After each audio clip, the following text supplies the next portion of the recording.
오늘도 우리는 교회에 나오신 우리 성도님들을 주님의 이름으로 사랑하고 축복합니다. 아멘. 아멘. 우리 이 시간에 함께 찬양하기 원하는데요.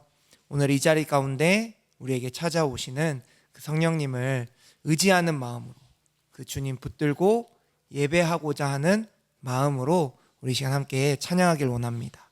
오늘 이곳에 계신 성령님 함께 찬양하겠습니다.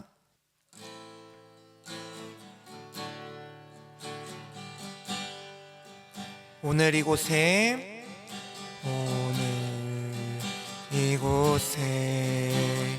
계신 성령님, 우리에게 말씀하시고 우릴 가르치소서.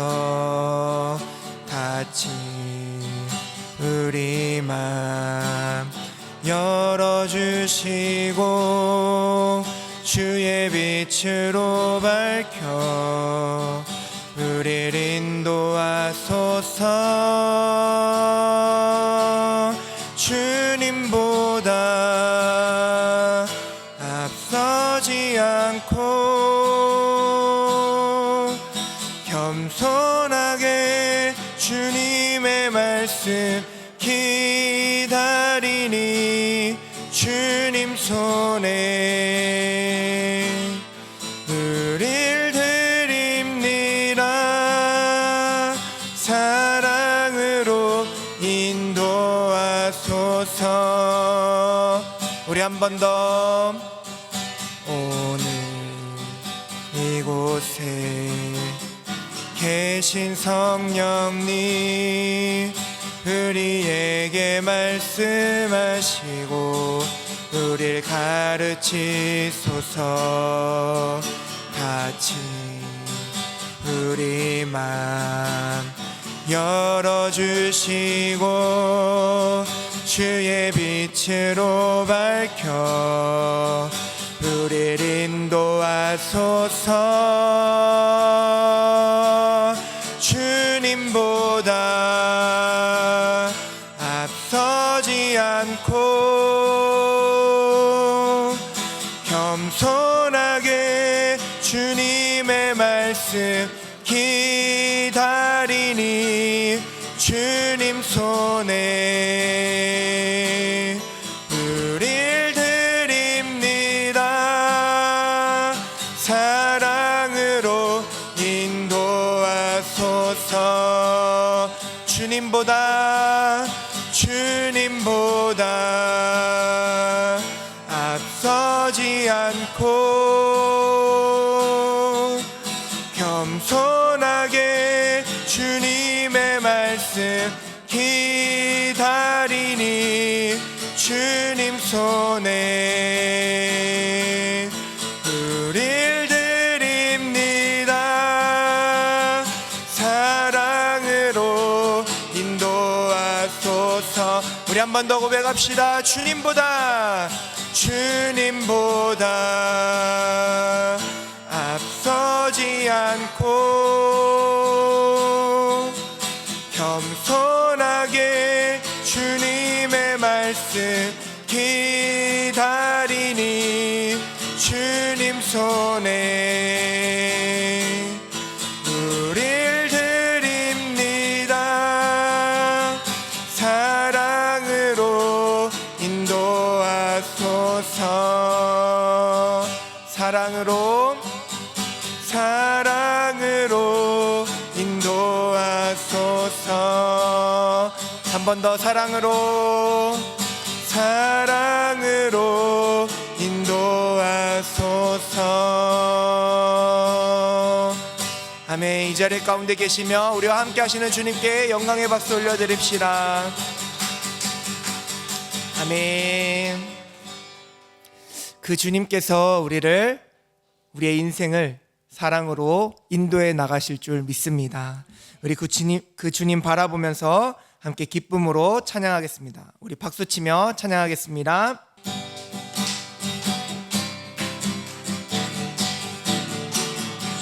슬픈 마음 있는 사람 예수 이름 믿으며 영원토록 변함없는 기쁜 마음 얻으리. 예수의 이름은 세상의 소망이요 예수의 이름은 천국의 기쁨일세. 거룩하신 주의 이름 너의 방패 삼아라. 환난 시험 당할 때에 주께 기도드려라. 예수의 이름은 세상의 소망이요 예수의 이름은 천국의 기쁨일세. 존귀하신 주의 이름 우리 기쁨되도다. 주의 품에 안길 때에 기뻐 찬송 부르리. 예수의 이름은 세상의 소망이요 예수의 이름은 천국의 기쁨일세. 우리 갈 길 다 간 후에 보좌 앞에 나아가 왕의 왕께 경배하며 면류관을 드리리. 예수의 이름은 세상의 소망이요 예수의 이름은 천국의 기쁨. 예수의 이름은 세상의 소망이요 예수의 이름은 천국의 기쁨. 주의 음성을 내가 들으니 사랑하는 말일세. 믿는 마음으로 주께 가오니 나를 영접하소서. 내가 매일 십자가 앞에 더 가까이 가오니 그새 주의 흘린 보배 피로써 나를 정케 하소서.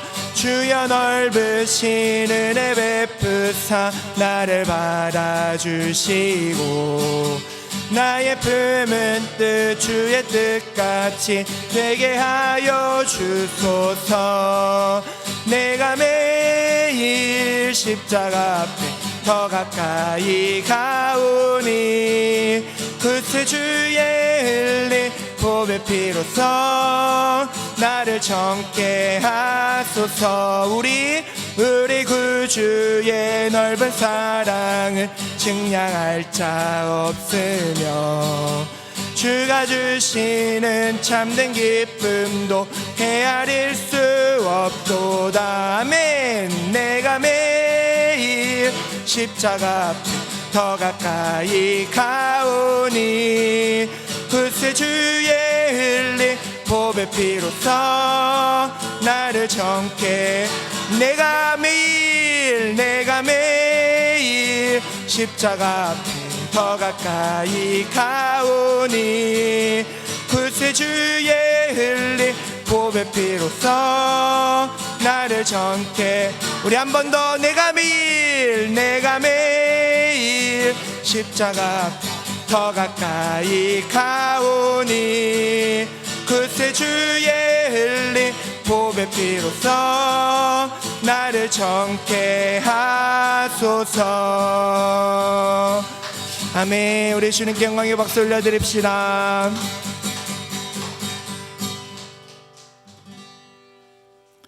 아멘.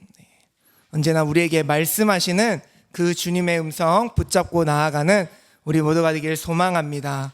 우리 이 시간에 보소서 주님이라는 찬양 함께 고백하길 원하는데요. 이 찬양 고백할 때 우리에 있는 모든 악함을, 우리 안에 있는 모든 부정함을 주님 다 제하시고 이 시간 주님 앞에 우리가 온전히 나아갈 수 있도록 주님의 보혈로 우리를 덮어주옵소서. 그런 마음으로 우리 이 시간 함께 찬양하길 원합니다.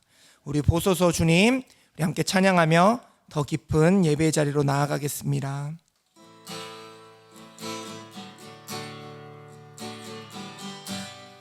보소서, 보소서 주님, 나의 마음을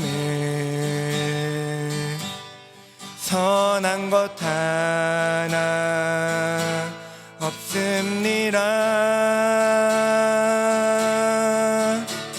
그러나 내 모든 것 주께 드리니 사랑으로 안으시고 날 새롭게 하소서. 보소서 주님, 나의 마음을 선한 것 하나 없습니다. 그러나 내 모든 것 주께 드립니다. 사랑으로 안으시고 날 새롭게 하소서. 주님 마음 내게 주소서.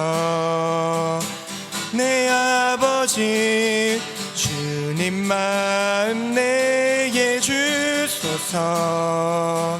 나를 향하신 주님의 뜻이 이루어지도록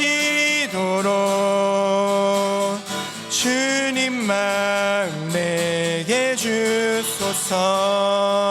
우리 한 번 더 고백합시다. 보소서 주님,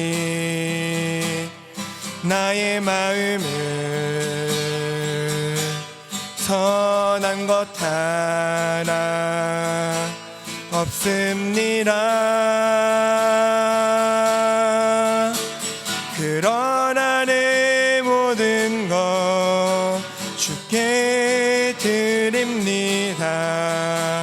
사랑으로 안으시고 날 새롭게 하소서.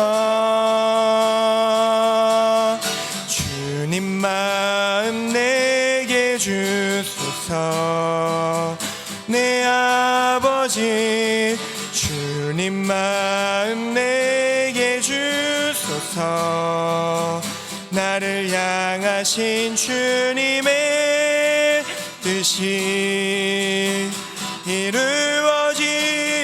이루어지도록 주님 마음 내게 주소서.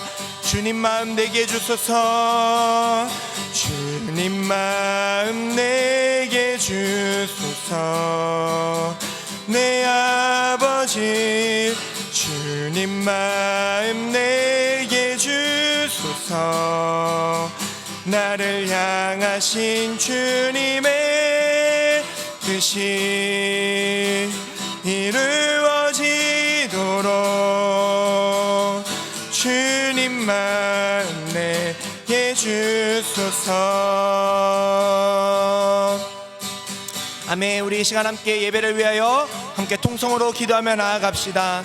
주님, 우리가 온전히 주님만을 바라보는 예배의 시간 되게 하여 주시옵시고, 주님, 주님께만 나아가는 예배의 시간 되게 하여 주시옵소서. 주님, 우리를 주님의 보혈로 덮어주시사 정결하게 하여 주시옵시고, 오직 주님만 바라보며 나아갈 수 있도록 우리의 마음과 생각을 붙잡아 주시옵소서. 우리 함께 통성으로 기도하며 나가겠습니다. 하나님 아버지, 이 시간 주님만을 바라보며 주님만을 붙잡으며 나아갑니다. 주여, 우리 가운데 역사하여 주시옵시고 일하여 주시사 온전히 주님을 예배할 수 있게 하여 주시옵소서. 주님, 나의 악함을 나의 부정함을 다 아시는 주님, 주여 우리를 용서하여 주시옵시고 주의 보혈로 거룩하게 덮어주시사 주여 온전히 주님만을 예배하는데 나아갈 수 있도록 주여 역사하여 주시옵소서. 주님, 우리 안에 주의 마음을 더욱더 부어주시옵소서. 주님, 우리의 생각 가운데 주의 생각을 더욱더 부어 주시옵소서. 주여, 나의 생각과 나의 마음으로 살아가는 것이 아니라 오직 주의 마음과 주의 생각으로 살아갈 수 있는 우리 모두가 되게 하여 주시옵소서. 주여, 이 시간 주님을 예배하오니 주여, 우리 예배 가운데 충만하게 임재하여 주시사 주님으로 충만하여지는 예배 시간 되게 하여 주시옵시고, 주님, 예배가 온전히 주님 앞에 올려지는, 주님 앞에 드려지는 예배가 될 수 있도록 주여 역사하여 주시옵소서. 주님 마음 내게 주소서. 내 아버지, 주님 마음 내게 주소서. 나를 향하신 주님의 뜻이 이루어지도록 주님 마음 내게 주소서. 주님 마음 내게 주소서. 내 아버지, 주님 마음 내게 주소서. 나를 향하신 주님의 뜻이 이루어지도록 주님 마음 내게 주소서. 주님 마음 내게 주소서.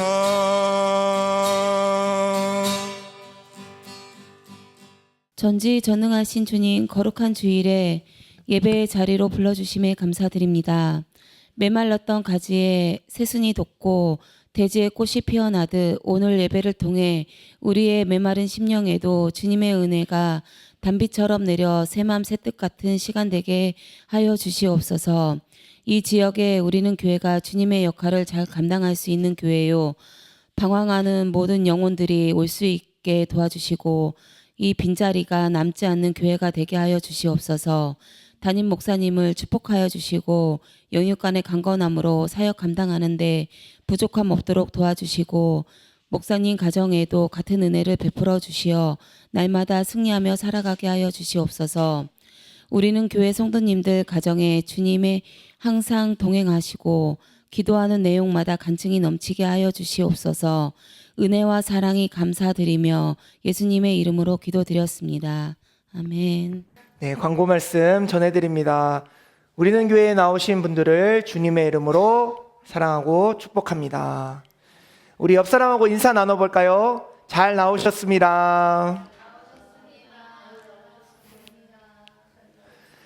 네, 오늘 봄맞이 정교인 나들이를 가려고 합니다. 우리 예배 마치고 함께 나들이 갈 때 주님이 우리에게 부어주시는 은혜가 가득하길 소망하며 또 주님이 우리에게 보여주시는 자연의 아름다움을 통하여서 또 주님의 사랑을 경험할 수 있길 소망합니다. 다음 광고입니다. 대표기도 순서 광고 확인해 주시고요. 또 질문을 생각하면서 이 말씀에 집중해 보자는 그런 마음으로 이 질문을 이렇게 한번 넣어봤습니다. 네, 첫 번째 질문은 우리는 왜 잘못했을 때 자꾸 변명하게 될까요? 라는 질문이고, 두 번째 질문은 나는 옳고 그름의 기준을 어디에서 가져오고 있는가? 라는 질문입니다.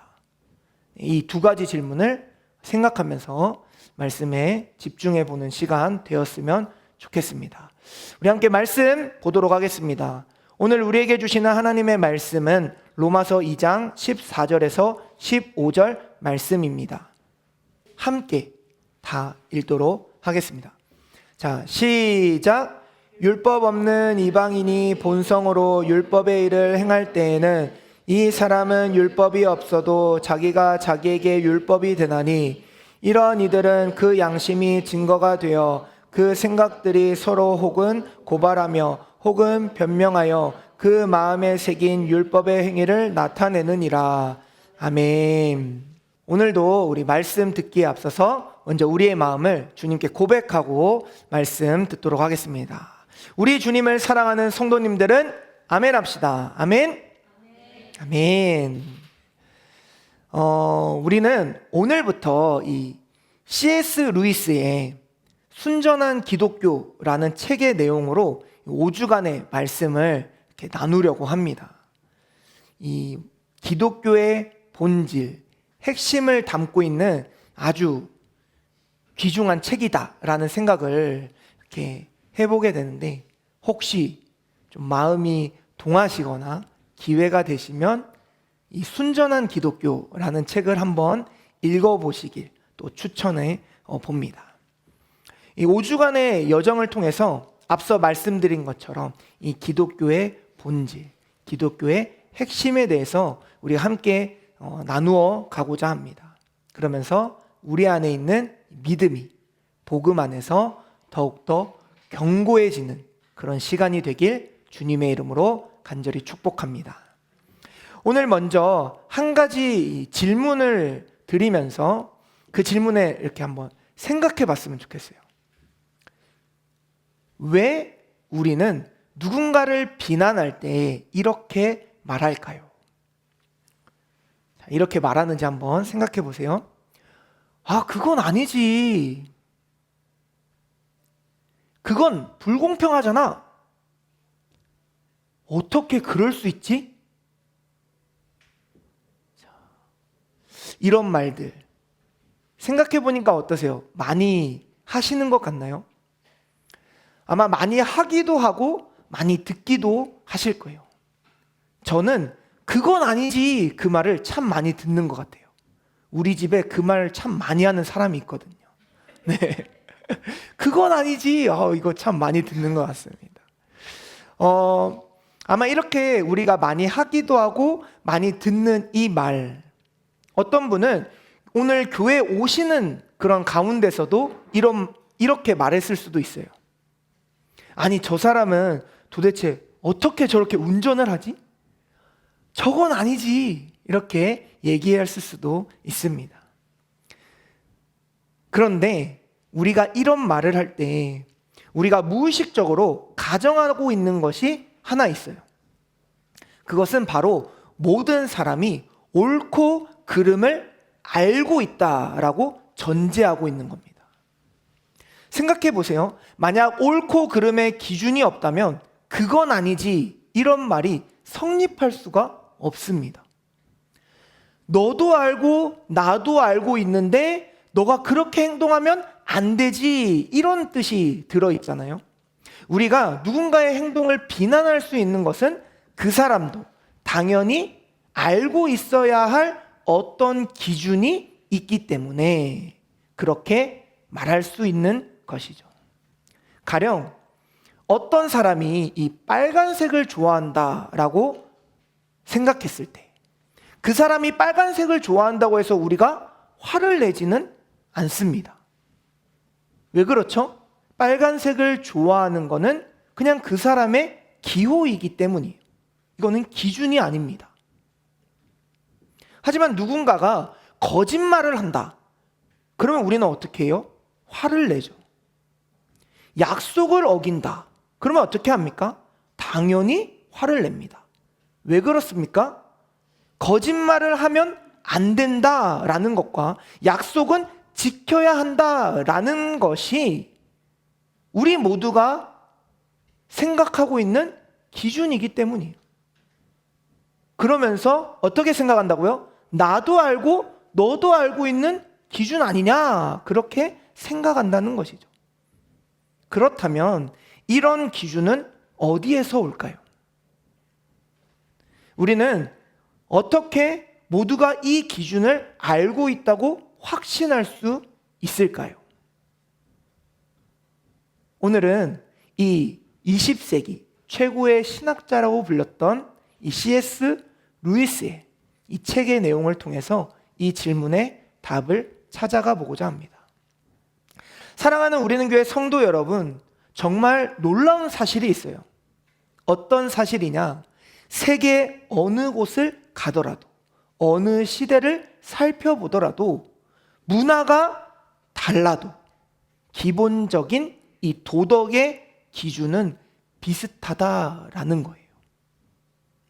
아프리카의 작은 부족이든 유럽의 선진국이든 아시아의 고대 문명이었든 놀랍도록 비슷한 도덕적인 기준을 가지고 있다라는 겁니다. 자, 여기까지 들으면 반론을 제기할 수도 있습니다. 아니, 조금 다르지 않나요? 아프리카에는 막 식인 문화도 있고 막 그렇지 않나요? 예, 조금은 다를 수 있어요. 그런데 보편적인 도덕의 기준이 비슷하다라는 거예요.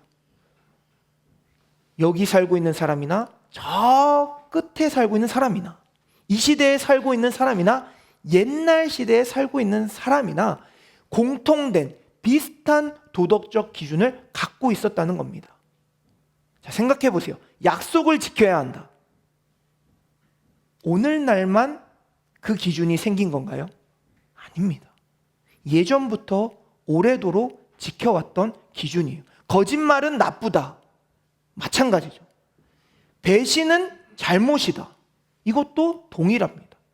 동서양을 막론하고 모두 다 그렇게 생각하고 있는 거예요.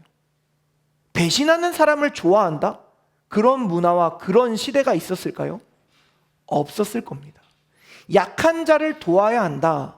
마찬가지로 동일한 도덕적 기준을 가지고 살았어요.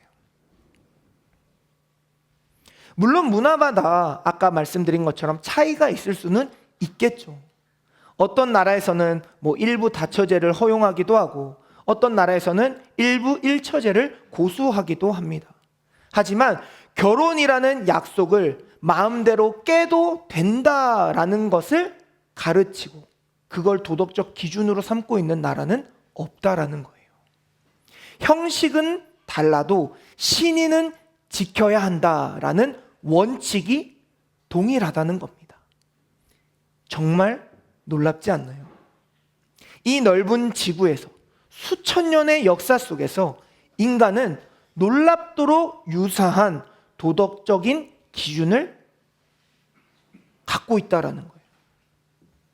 누가 공유했나요? 옛날에는 지금처럼 인터넷이 없던 시대에도 여기 살고 있는 사람이나 저 끝에 살고 있는 사람이나 어떻게 이렇게 동일하고 비슷한 도덕적 기준을 갖고 있었을까? 더 놀라운 것은 우리는 이 기준을 알고 있을 뿐만 아니라 다른 사람도 지켜야 한다라고 마땅히 생각하고 있다라는 것이죠. 누군가 나와의 약속을 어기면 어떤 기분이 드세요? 화가 나죠. 왜 화가 날까요? 단순히 나에게 피해를 끼쳐서 화가 나는 건가요? 아니에요. 약속을 지켜야 한다라는 기준을 그 사람도 분명히 알고 있는데도 어겼다 생각하기 때문에 화가 나는 겁니다. 그런데 만약 약속을 지키는 것이 단순히 개인의 취향이라면 우리가 화를 낼 필요가 있나요? 화를 낼 필요가 없습니다. 누군가 파란색보다 빨간색을 좋아한다고 화내지 않듯이요. 한 분의 표정이 좀 안 좋은 것 같아서 색깔을 다르게 말해야 될 것 같습니다. 자, 누군가가 집사님 왜 보라색을 좋아하세요? 그건 아니지. 당연히 하얀색을 좋아해야 되는 거 아니에요? 이거 좀 이상하지 않나요? 말이 조금 어색하죠. 그런데 여보 왜 거짓말했어요? 거짓말하면 안 되지. 나한테는 솔직하게 얘기해 줘야지. 너무 자연스럽지 않나요? 도덕은 개인의 취향이 아니라 우리가 따라야 할 어떤 기준이기 때문에 그렇습니다.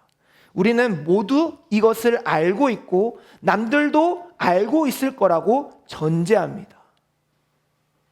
그것이 바로 인간이 가지고 있는 독특한 특징이고 이 순전한 기독교에서 C.S. 루이스는 인간 본성의 법칙이라고 표현하고 있습니다.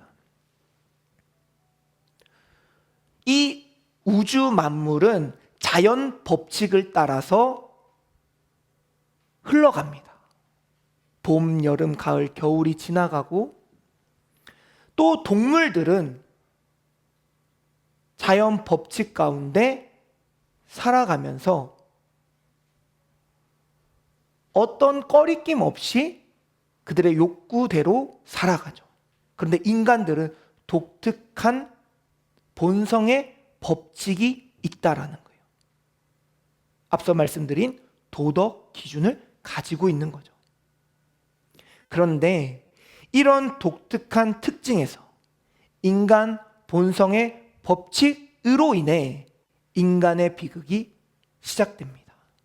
우리는 기준을 알고 있습니다. 그런데 그것을 계속 어긴다는 사실입니다. 이것이 너무나도 아이러니한 우리의 현실입니다. 우리는 거짓말이 나쁘다는 것을 압니다. 그런데 거짓말을 해요. 약속을 지켜야 한다는 것을 압니다. 그런데 어떻게 해요? 약속을 어길 때가 참 많습니다. 남을 험담하면 안 된다는 사실을 알고 있어요. 그런데 3, 3, 5 모이면 험담하기 바쁩니다. 여러분, 운전할 때를 한번 생각해 보세요. 앞차가 깜빡이도 안 켜고 급격하게 끼어듭니다. 순간 사고 날 위협에 브레이크를 꽉 잡으면서 뭐라고 얘기합니까? 야, 그렇게 끼어들면 안 되지. 그 사람 들리지도 않아요. 그런데도 나는 화가 나서 막 얘기해요. 맞는 말이죠. 그렇게 하면 안 되죠. 옳은 일입니다. 그런데 솔직하게 말씀드려서 우리 모두도 그렇게 한 번쯤은 끼어본 경험이 있지 않나요? 저도 있습니다. 부끄럽지만 그럴 때가 있어요. 이게 바로 인간의 모습이다라는 거예요. 남이 잘못한 것을 분명히 압니다. 그리고 지적합니다. 그런데 정작 나 자신도 같은 잘못을 저지른다라는 거예요. 더 흥미로운 것은 우리는 잘못을 저지를 때마다 변명하는 인간이 된다라는 거예요. 오늘은 상황이 달라서 나도 정말 어쩔 수가 없었어. 다들 그렇게 하잖아. 저 사람이 먼저 그랬는데, 이런 변명들을 우리가 나열하고 있는 것이죠. 역설적으로 우리가 그 기준을 인정하고 있다라는 증거가 됩니다. 이 변명 자체가 내가 그 도덕적 기준을 인정하고 있다라는 증거가 되는 거예요. 만약 기준이 없다면 변명할 필요도 없습니다. 그건 네 생각이지 하면 끝이에요. 그런데 우리는 변명해요. 왜요? 그게 맞는 도덕적 기준이라고 생각하고 있기 때문입니다. 변명은 나도 그게 잘못인 줄 안다. 하지만 내가 오늘은 상황이 이래서 그랬던 거야 라고 말하는 것이죠. 심지어 우리는 혼자 있을 때도 스스로에게 변명합니다. 오늘은 특별한 경우야. 평소에는 이러지 않는데, 누가 보지도 않는데도 변명해요. 자기 스스로 합리화한다고 그러죠. 왜 그럴까요? 우리의 양심이 우리를 고발하고 있기 때문입니다. 마음의 소리가 들리는 거예요. 너 그렇게 하면 안 되지. 너 그렇게 하면 안 되는 거 알잖아. 그래서 스스로 자기 자신에게 변명하는 거죠. 성경을 한번 볼까요? 인류 최초의 범죄 현장에서도 이 변명이 나옵니다. 범죄를 저지르고 아담을 찾는 하나님에게 아담이 무엇이라고 변명합니까? 하나님이 주신 저 여자 때문에 라고 변명하죠. 그러자 하와는 또 뭐라고 변명합니까? 하나님이 창조하신 저 뱀 때문에 라고 변명합니다. 계속해서 변명이 이어지는 거죠. 문제는 기준이 없는 것이 아니라 지키지 않는 것입니다. 이것이 바로 인간의 본질적인 문제다라는 거예요. 우리는 알면서도 하지 못합니다. 정확하게 말하면 알면서도 하지 않습니다. 이것이 우리의 진짜 문제입니다. 순전한 기독교에서 C.S. 루이스는 이렇게 질문합니다. 그렇다면 이 도덕법이라는 것은 어디서 왔을까? 여기서 그는 매우 중요한 구분을 합니다. 자연 법칙은 설명이지만 도덕 법칙은 명령한다라는 거예요. 앞서 말씀드린 이 자연 법칙을 생각해 보세요. 우주 만물이 굴러가는 법칙입니다. 자, 돌을 떨어뜨렸을 때 돌은 어떻게 됩니까? 아래로 떨어집니다. 이 자연 법칙은 돌은 떨어뜨리면 아래로 떨어집니다 라고 설명을 하죠. 일어나는 현상 그대로를 말하면 됩니다. 하지만 도덕 법칙은 다르다는 거예요. 도덕 법칙은 명령입니다. 거짓말하지 마라. 약속을 지켜라. 공정하게 살아라. 이것들은 단순히 일어나는 현상이 아니라 우리가 어떻게 행동해야 하는지를 알려주고 있기 때문에 우리에게 꼭 이렇게 해라 라는 명령으로 다가옵니다. 그런데 이 명령이라고 함은 명령하는 사람이 있어야 하지 않나요?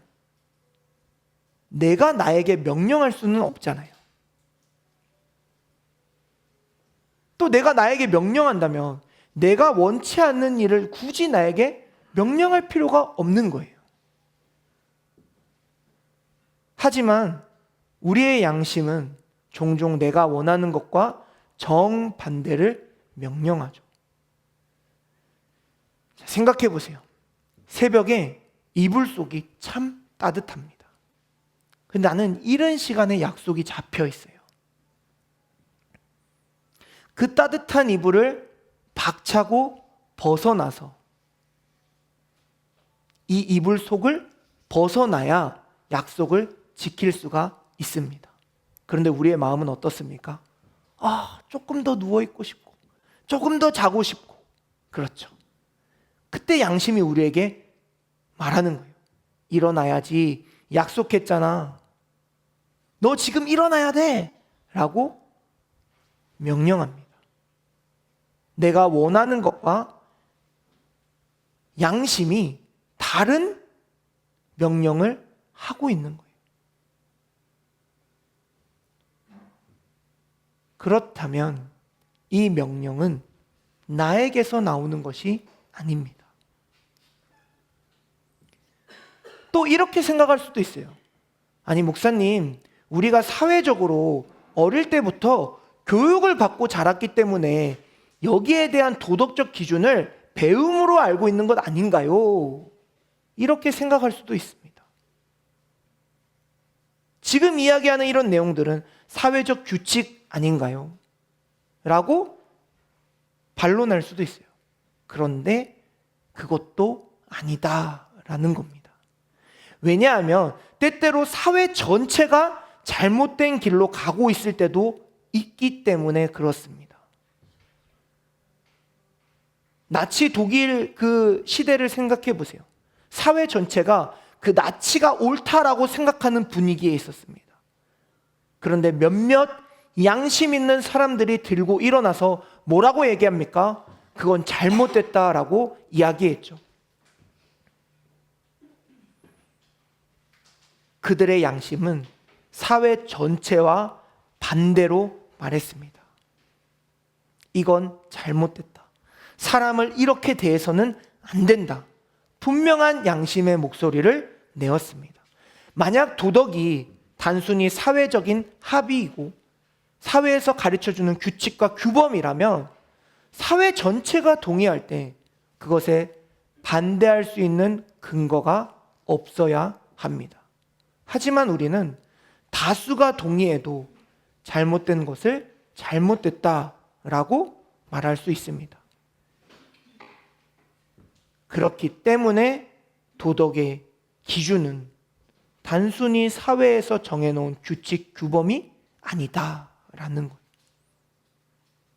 나 자신도 아니고 사회도 아니고 무언가 그것을 초월한 어딘가에 있는 것이라는 거죠. C.S. 루이스는 이렇게 말합니다. 우주 배후에는 어떤 정신, 곧 우리가 아는 정신과 같은 어떤 것이 있다. 즉, 그것은 의식이 있고 목적이 있으며 선호하는 것이 있다. 그 한 가지 선호하는 것이 바로 우리가 특정한 방식으로 행동하기를 바라는 것이다. 도덕적 기준이 있는데 지금도 완전하고 완벽하지 않지만 우리가 계속해서 더 나은 방향으로 나아갈 수 있도록 이끌어주는 존재가 있다라는 겁니다. 완전하고 완벽한 도덕 기준을 가지고 계신 그분이 있다라는 거예요. 오늘 본문 로마서 2장 14절에서 15절은 바로 이것을 증명하고 있습니다. 율법 없는 이방인이 본성으로 율법의 일을 행할 때에는 이 사람은 율법이 없어도 자기가 자기에게 율법이 되나니 이런 이들은 그 양심이 증거가 되어 그 생각들이 서로 혹은 고발하며 혹은 변명하여 그 마음에 새긴 율법의 행위를 나타내느니라. 앞서 이야기한 내용들이 담겨 있죠. 우리의 양심이 고발, 알려주는 겁니다. 우리에게 그렇게 행동하면 안 되지 알려주는 거예요. 또 우리는 거기에 대해 변명합니다. 마음에 새긴 율법, 하나님이 새겨주신 그 율법이 있기 때문에 우리는 그 도덕적 기준을 가지고 살아간다는 것이죠. 성경조차 없었던 이방인들도 마음에 새겨진 율법이 있습니다. 그들의 양심이 때로는 고발하고 때로는 변명합니다. 이것이 무엇을 의미한다고요? 하나님께서는 모든 인간의 마음에 하나님의 도덕법을 새겨 놓으셨다라는 겁니다. 양심은 하나님이 우리에게 남겨두신 하나님의 흔적입니다. 마치 도장을 찍으면 자국이 남듯이 창조주 하나님이 우리를 만드시면서 하나님의 형상으로 창조하실 때 그 하나님의 선함이 우리 안에 찍혀 나오는 것이죠. 완벽하진 않지만 기본적인 것을 우리가 알고 있는 이유입니다. 이것이 바로 인간이 특별한 이유입니다. 여기까지 오면서 우리가 한 가지 깨닫게 되는 것이 있습니다. 우리의 양심이 우리 안에 도덕법을 통해 우리는 하나님이 분명히 계시다는 것을 깨닫게 된다라는 사실이에요. 우리 스스로는 결코 할 수 없는, 사회에서도 할 수 없는 그 우리 안에 일어나는 이 도덕적 기준이 우리 안에서 하나님의 살아계심을 증거하고 있다라는 것이죠. 철학자들은 이것을 도덕적 논증이라고 부릅니다. 도덕법의 존재가 도덕법을 주신 하나님의 존재를 증명한다라는 것이죠.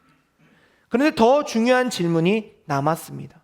단순히 하나님이 계시다는 것을 아는 것으로 충분할까요? 아닙니다. 정말 중요한 질문은 이거예요. 그 하나님 앞에서 나는 어떤 상태인가? 단순히 도덕적인 기준을 알고 있는 게 중요한 것이 아니라 뭐가 중요하다는 거예요? 그 기준을 지켜 살아갈 수 있느냐? 그게 중요하다라는 겁니다. 만약 도덕법을 주신 분이 하나님이시라면, 그리고 우리가 그 도덕법을 계속 어기고 있다면 우리는 하나님 앞에서 어떤 위치에 서 있는 걸까요? 이게 정말 심각한 문제라는 겁니다. 우리는 단순히 실수하는 정도가 아닙니다. 우리는 알면서도 의도적으로 반복적으로 그 기준을 어깁니다. 한 가지 비유를 들어보겠습니다. 어떤 나라에 가서 그 나라의 법을 계속 어긴다고 생각해 보세요. 나는 그 법을 모르니까 괜찮아 라고 말할 수 있을까요? 어느 정도는 그럴 수 있겠죠. 하지만 기본적인 법, 살인하지 말라, 도둑질하지 말라, 이런 것들은 모른다고 할 수 있을까요? 할 수 없습니다. 마찬가지로 우리는 하나님의 기본적인 도덕법을 모른다고 할 수 없는 거예요. 왜 그렇습니까? 우리의 마음 가운데 양심이 우리를 계속 고발하고 있었기 때문에 하나님 앞에 섰을 때 주님 저 그거 몰랐는데요 라고 말할 수 없다라는 겁니다.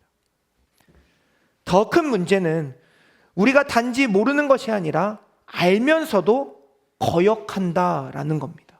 이것이 바로 성경이 말하는 죄의 본질이에요. 죄는 단순히 실수나 무지가 아닙니다. 죄는 하나님의 뜻을 알면서도 내 뜻대로 살겠다고 하는 거예요. 하나님 당신이 옳다는 것은 알겠습니다. 하지만 저는 제 방식대로 살겠습니다. 이것이 죄다라는 거예요.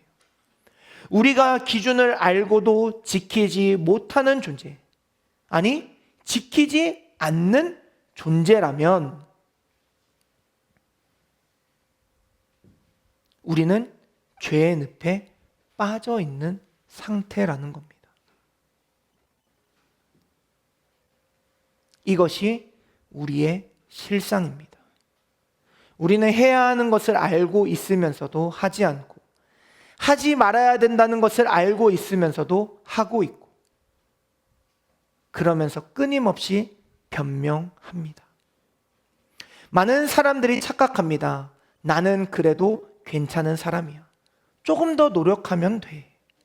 하지만 이것은 문제의 본질을 모르는 것입니다. 우리의 문제는 노력의 부족이 아닙니다.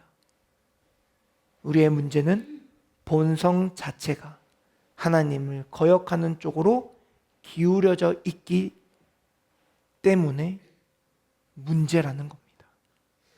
조금 더 노력한다고 해결될 수 있는 것이 아니다라는 거예요. 교육을 더 받는다고, 더 노력한다고 나아질 문제가 아니라는 겁니다. 우리는 이미 알고 있어요. 문제는 아는 것과 행하는 것 사이에 간격이 있다라는 겁니다. 머리로는 알지만 마음이 따라가지 않습니다. 아니, 따라가기를 거부합니다.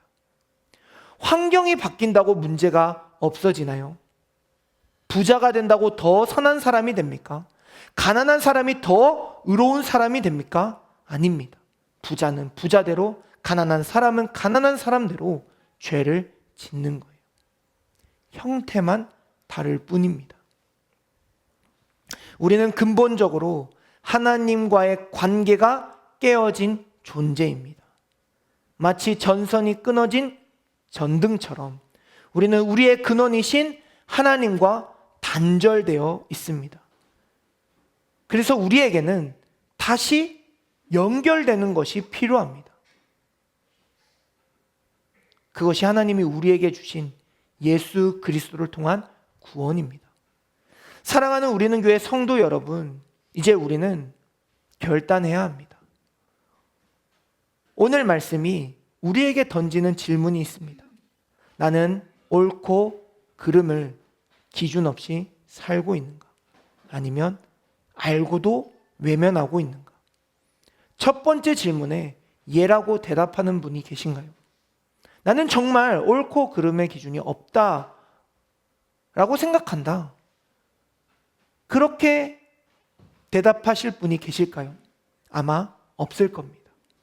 왜냐하면 그런 분이라면 아마 오늘 이 자리에도 나오지 않았을 거기 때문입니다. 교회에 온다라는 것 자체가 이미 어떤 오름을 추구하고 있다라는 증거가 되죠. 그렇다면 우리 대부분은 아마 두 번째 경우에 해당될 거예요. 우리는 알고 있습니다. 단지 지켜나가는 것이 참 어려운 거죠. 저는 오늘 우리 모두가 이번 주 양심이 찔릴 때 외면하지 말고 인정하며 살아가 볼 수 있기를 도전해 봅니다. 성경은 양심에 화인 맞은 자처럼 되지 말라라고 우리에게 말해줍니다. 양심에 화인을 맞았다는 것은 양심이 제 기능을 하지 못하는 상태라는 거예요. 양심의 소리가 계속 들렸는데 그 소리를 차단하고 외면하다가 더 이상 이 양심이 제 기능을 하지 못하는 상태를 말합니다. 이번 한 주간 양심의 소리에 귀 기울이고 그 양심의 소리에 반응하며 살아가는 우리 모두가 되길 소망합니다. 또 주님이 우리에게 심어주신 그 도덕적 기준에 우리가 합당하지 못하게 살아갔을 때 솔직하게 하나님께 고백할 수 있길 바랍니다. 어떤 분은 이런 생각을 할지도 모르겠어요. 그게 무슨 의미가 있나요? 내가 지금 이 평생을 살아왔는데 어차피 똑같은 잘못을 반복할 것 같은데 그게 무슨 의미가 있나요? 그렇게 생각할 수도 있어요. 우리는 연약해서 또 넘어질 수도 있습니다. 하지만 적어도 우리가 잘못을 인정하고 하나님 앞에 서는 그 순간 우리는 진실해집니다. 그리고 그 진실함이 변화의 시작입니다. 그리고 그렇게 진실함으로 나아갈 때 우리는 더 이상 죄에 묶인 자가 아니라 하나님 안에서 죄로부터 자유로운 자가 됩니다. 어릴 때 크게 잘못한 적이 있어요. 그 잘못을 부모님께 숨겼어요. 잘못을 하고선 아닌 척 했습니다. 그런데 그 아닌 척하고 있는 제 마음이 얼마나 불편한 줄 아세요? 얼마나 불안한 줄 아세요? 부모님이 알면 어떡하지? 엄마한테 이거 들키면 어떡하지? 그 마음이 계속 나를 억누르는 거예요. 나를 묶여있게 합니다. 그런데 그렇게 참다가 제 마음에 짓눌려서 엄마를 찾아가서 솔직하게 다 털어놓고 나니 물론 많이 혼났지만 솔직하게 다 털어놓고 나니 그때부터는 더 이상 그게 나를 묶어놓지 않더라고요. 그 죄로부터 자유로워지는 나를 경험할 수 있었습니다. 마찬가지예요. 우리가 진실함으로 하나님께 엎드릴 때 하나님, 저는 정말 비참한 인간입니다. 남의 축복을 시기하는 못난 사람입니다. 그렇게 고백할 때 그 고백이 우리를 자유케 합니다. 완벽해져서 완전해져서가 아니라 진실해졌기 때문에 주님 앞에서 자유로워지는 거예요. 사랑하는 우리는 교회 성도 여러분, 우리는 하나님을 몰라서가 문제가 아니라 알고 있으면서도 외면하고 있는 존재이기 때문에 문제라는 것을 말씀드렸습니다. 우리가 일상에서 무심코 사용하는 그건 아니지, 그건 불공평해 같은 말들이 사실은 우리 안에 있는 도덕법의 증거라는 말씀을 함께 나누었습니다. 그리고 그 도덕법은 바로 하나님의 존재를 가리키고 있음을 깨달았습니다. 또 우리의 양심이 그것을 증거하고 있음을 우리가 알게 되었어요. 우리가 다른 사람을 비난할 때 사용하는 그 기준이 바로 하나님을 가리키는 증거였고, 문제는 우리가 그 하나님의 기준 앞에서 모두 실패자라는 것입니다. 우리는 알면서도 지키지 못합니다. 아니, 지키지 않습니다. 그리고 끊임없이 변명합니다. 하지만 여기서 우리가 절망할 필요가 없다라는 거예요. 왜냐하면 그것이 복음의 시작이기 때문입니다. 우리가 우리의 실패를 인정할 때, 우리가 스스로를 구원할 수 없음을 깨달을 때 비로소 우리는 구원자 예수 그리스도를 찾게 된다라는 겁니다. C.S. 루이스는 이렇게 말했습니다. 기독교는 사람들에게 회개하라고 말한다. 그리고 용서를 약속한다. 그러므로 기독교는 자신들이 용서받을 필요가 있다라는 것을 모르는 사람들에게는 할 말이 없다. 자신이 완벽하다고 생각하는 사람들에게는 기독교가 줄 것이 없다. 그렇습니다. 복음은 자신이 의롭다고 생각하는 사람들을 위한 것이 아닙니다. 복음은 자신이 죄인임을 아는 사람들을 향한 것입니다. 그리고 오늘 우리 모두가 그런 존재임을 주님 앞에 고백함으로 나아가길 소망합니다.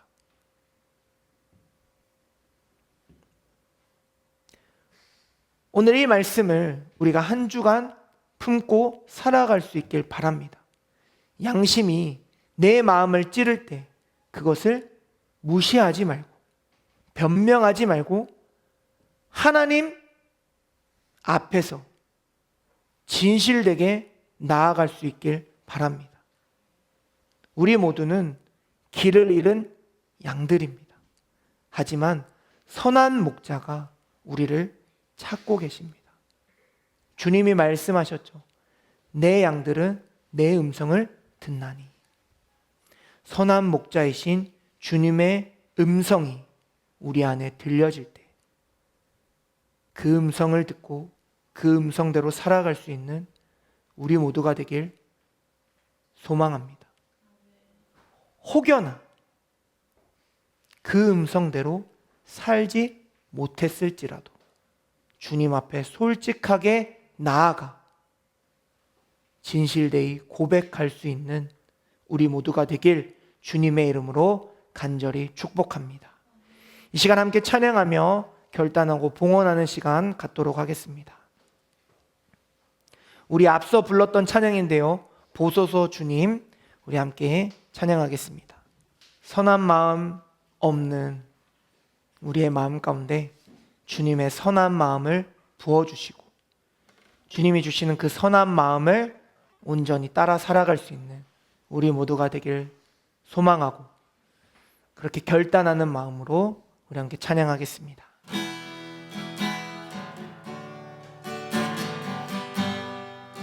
보소서 보소서 주님, 나의 마음을 선한 것 하나 없습니다. 그러나 내 모든 것 주께 드립니다. 사랑으로 안으시고 날 새롭게 하소서. 보소서 주님, 나의 마음을 선한 것 하나 없습니다. 그러나 내 모든 것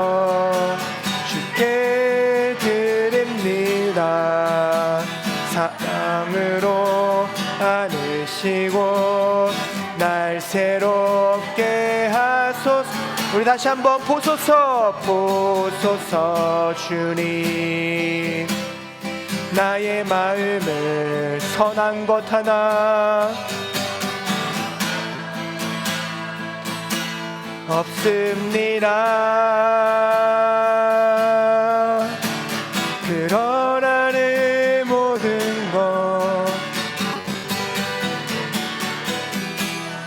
사랑으로 안으시고 날 새롭게 하소서.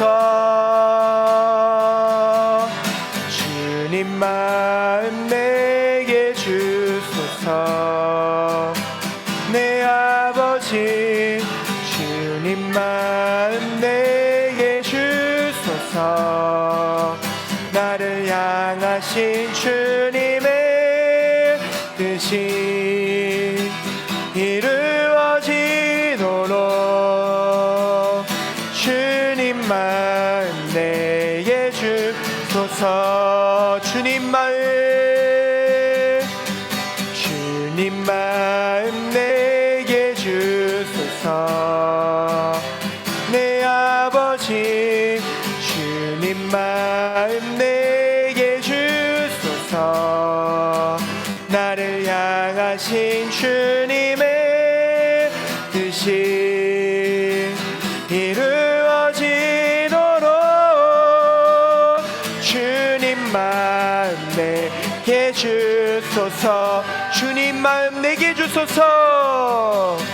주님 마음 내게 주소서. 내 아버지 주님 마음 내게 주소서. 나를 향하신 주님의 뜻이 이루어지도록 주님 마음 내게 주소서. 아멘. 우리 주님을 바라보며 결단하는 마음으로 함께 통성으로 기도하며 나아가겠습니다. 주님 나를 붙잡아 주시옵소서. 주님 내 안에 주님의 선한 마음을 더하여 주시옵소서.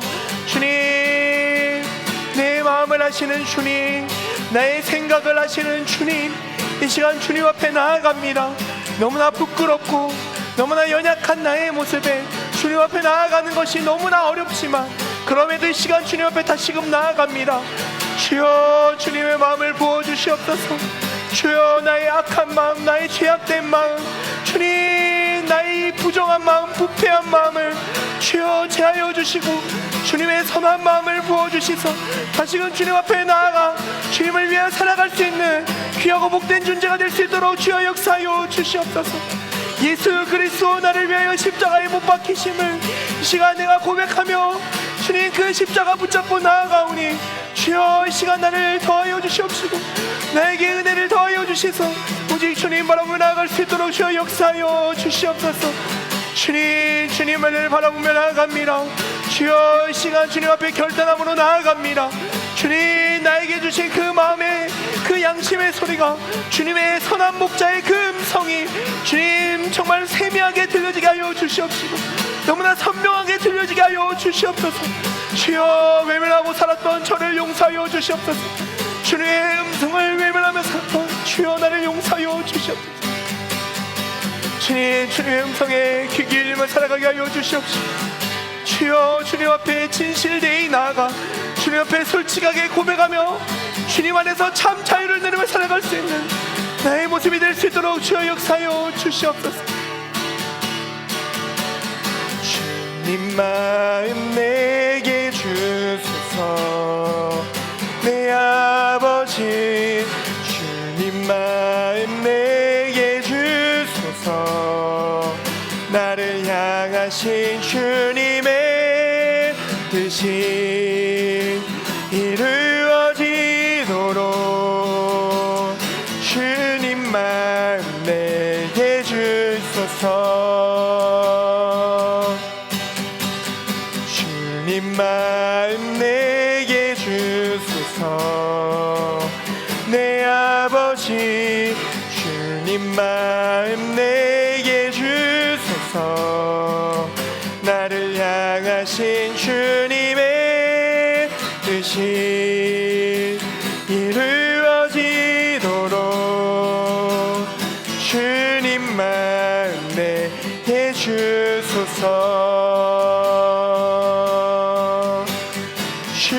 주님 마음 내게 주소서.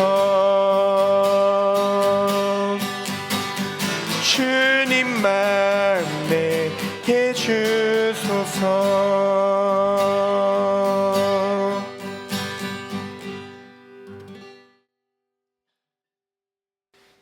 기도하겠습니다. 하나님 아버지, 오늘 말씀을 통해 내 안에 옳고 그름을 아는 마음이 있다는 것을 다시 보게 하시니 감사합니다. 그러나 저는 그 기준을 알면서도 여러 번 외면했고 변명하며 살아왔음을 고백합니다. 하나님, 제가 몰라서가 아니라 알면서도 순종하지 않았던 죄를 용서하여 주옵소서. 이제 더 이상 제 기준과 제 생각대로 살아가는 것이 아니라 하나님의 기준 앞에 서기를 원합니다. 양심을 통해 들려주시는 주님의 음성을 외면하지 않게 하시고 그 소리를 통해 하나님께 더 가까이 나아가게 하여 주옵소서. 하나님을 다시 바라보게 하시고 진실한 마음으로 주님 앞에 서게 하여 주옵소서. 주님, 오늘도 주님께 우리의 마음을 담아 이 헌금을 올려드립니다. 드린 손길을 기억하여 주시고 날마다 주의 것을 구별하여 드릴 수 있는 믿음 더하여 주옵소서. 또한 이 헌금이 쓰여질 때마다 오직 주님께만 영광이 되게 하시고 하나님의 나라가 확장되는 놀라운 역사를 보게 하여 주옵소서. 지금은 우리 구주 예수 그리스도의 은혜와 하나님 아버지의 무한하신 사랑하심과 성령님의 인도하심이 주님의 음성을 듣고 주님께 나아가기로 결단하는 함께 예배하는 모든 이들 머리 위에 이제로부터 영원까지 함께 하옵시기를 간절히 축원하옵나이다. 아멘.